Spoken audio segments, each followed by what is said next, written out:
হুদু সরে না, পিছন দেখে লাই আমি দেখছি কি কই বেড়ানের লাগে শহর আইতারি না, বুঝছেননি কথা, বেড়ানের লাগে শহরে আইতেই পারি না। তার মানে কি বোঝা যায়, বেড়ান কেড়ে শহর দায়িত্ব, বেড়ান কেড়ে শহরে দায়িত্ব গো কার যাওয়ার কথা তাইলে বোঝা যায়, তাইলে বেটেন এটি তো বুঝাইতেছে বেড়ানের লাগে হাঁটতারি না, বেড়ানের লাগে শহরও আইতারি না। বুঝছেননি অবস্থাটা বাবা?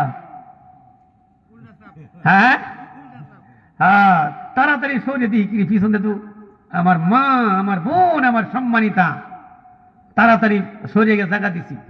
যান, কি বলেন, বাস্তব কিনা অবাস্তব? আপনি দেখবেন ফুচকাওয়ালা ফুচকি বিক্রি করেন, ফুচকা বিক্রি করতেছে, পুরুষ লোক এতদিন দেখতাম দাঁড়ায় খাওয়া, কিন্তু রাস্তাঘাটে দাঁড়ায় খাওয়া নিষেধ, রাস্তাঘাটে দাঁড়ায় খাওয়া নিষেধ। ওই জায়গাতে এখন মহিলারা দাঁড়ায় দাঁড়ায় খাইতেছে, ঠিক কিনা বলেন? মহিলারা দাঁড়ায় দাঁড়ায় ফুচকা খায়, জালমুড়ি খায়, এরপরে ছোলা বুট খায়, ইত্যাদি ইত্যাদি খাইতেছে। এইটা বাস্তব চিত্র নাকি অবাস্তব চিত্র বলেন তো দেখি? যেই মেয়েটা বেপরদা হইয়া ফুচকাওয়ালার থেকে দাঁড়ায় দাঁড়ায় ফুচকা খাইলো, জালমুড়ি খাইলো, এই মহিলার পেট থেকে কি আব্দুল কাদের জিলানী জন্ম নিবে নাকি সেই শাহরুখ খান, আর কেলা সালমান খান, আর কেলা সাকিব? এইটাও তো আরো কথা। তাহলে বলেন দেখি, এটা কি আমাদের জন্য ভালো হইতেছে নাকি খারাপের দিকে যাইতেছে? আপনারা কি মনেন, ভালো দিকে যাইতেছে না খারাপ দিকে যাইতেছে? হ্যাঁ, এরপরে পোশাক যারা পরে, পোশাক পরার পরেও দেখা যায় তার পোশাকের পর্দা হইল না, পোশাকটা পরছে ঠিকই, পর্দা হয় না। এখন আমাদের সমাজের মধ্যে এমন দেখা যায়, মেয়েরা পায়জামা পরে হাঁটু পর্যন্ত, আর ছেলেরা প্যান্ট পরে টাকনু নিচে ঘুরিয়া ফিরিয়া ঝুলিয়া যায়। আছে কিনা বলেন? এই চিত্র আছে না? আল্লাহ পাক রব্বুল আলামিন, আল্লাহ পাক রব্বুল আলামিন সূরাতুল আরাফের মধ্যে 26 নম্বর আয়াতে তিনি বলতেছেন, ইয়া বানি আদম قد أنزلنا عليكم لباسا يواري سوآتكم وريشا। আল্লাহ পাক রব্বুল আলামিন ঘোষণা দিয়ে বলতেছেন, হে বনি আদম, قد أنزلنا عليكم لباسا, আমি তোমাদের জন্য পোশাক পাঠাইছি। কে পাঠাইছে বলেন? কে পাঠাইছেন? আল্লাহ নিজে বলতেছেন, আমি তোমাদের জন্য পোশাক পাঠাইছি। قد أنزلنا عليكم লিবাসা, আমি তোমাদের জন্য পোশাক পাঠাইছি, পোশাক প্রেরণ করছি, পোশাক দিছি, যাতে ইওয়ারি সাওআতিকুম, যেন তোমরা তোমাদের লজ্জাস্থানকে ডেকে রাখতে পারো। ওয়ারিশা, ওয়ারিশা মানে তোমার দেহকে তুমি তোমার সংরক্ষণ করতে পারো, তোমার লজ্জাস্থান এবং তোমার দেহকে, তোমার শরীরটাকে তুমি যেন ঢেকে রাখতে পারো। কে বলতেছে বলেন দেখি? যেই পোশাকে নারীদের শরীরটা ঢাকা যায় না, ডাকলেও শরীরের অঙ্গ প্রত্যঙ্গ বোঝা যায়, এমন পাতলা কাপড় পরছে, এমন পাতলা জামা পরছে, অথবা এমন ৮-৭ টাইট জামা পরছে, নারীদের এরকম সৌন্দর্য প্রকাশিত হয়ে যায়। রাসূল সাল্লাল্লাহু আলাইহি ওয়াসাল্লাম বলছেন, এ পোশাক পরার পরেও এ উলঙ্গ। কে বলতেছেন? পোশাক পরিহিতা হয়েও সে উলঙ্গ, এবং সে জান্নাতে যাবে তো দূরের কথা, জান্নাতের গন্ধও সে পাবে না। রাসূল সাল্লাল্লাহু আলাইহি ওয়াসাল্লাম বলছেন, নিসাউন কাসিয়াতুন আরিয়াতুন মুমিলাতুন মাইলাতুন।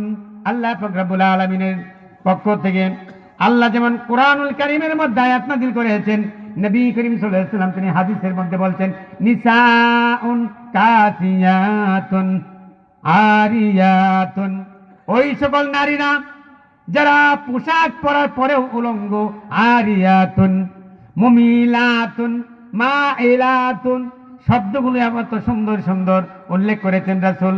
পোশাক পরছে ঠিকই, পোশাক পরার পরেও সে উলঙ্গ মনে হয়, পাতলা পোশাক পরছে অথবা টাইট ফিটিং পোশাক পরছে।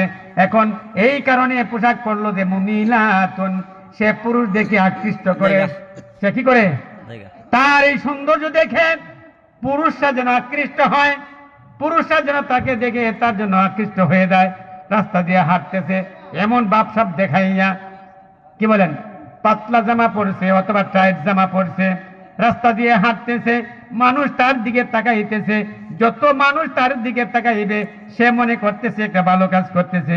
ও বন্ধু, এখানে জিনার কাজ হবে, ঠিক না বলেন? ঠিক। আল্লাহ রাসূল সাল্লাল্লাহু আলাইহি ওয়াসাল্লাম বলছেন মুমিলাতুন মাইলাতুন, সে মানুষদেরকে আকৃষ্ট করে, মাইলাতুন, এবং সে নিজেও আকৃষ্ট হয়। সে কি হয়? নিজেও আকৃষ্ট হয়। রুউসুহুন্না কাআসনিমাতিল বুখতিল মাইলাত।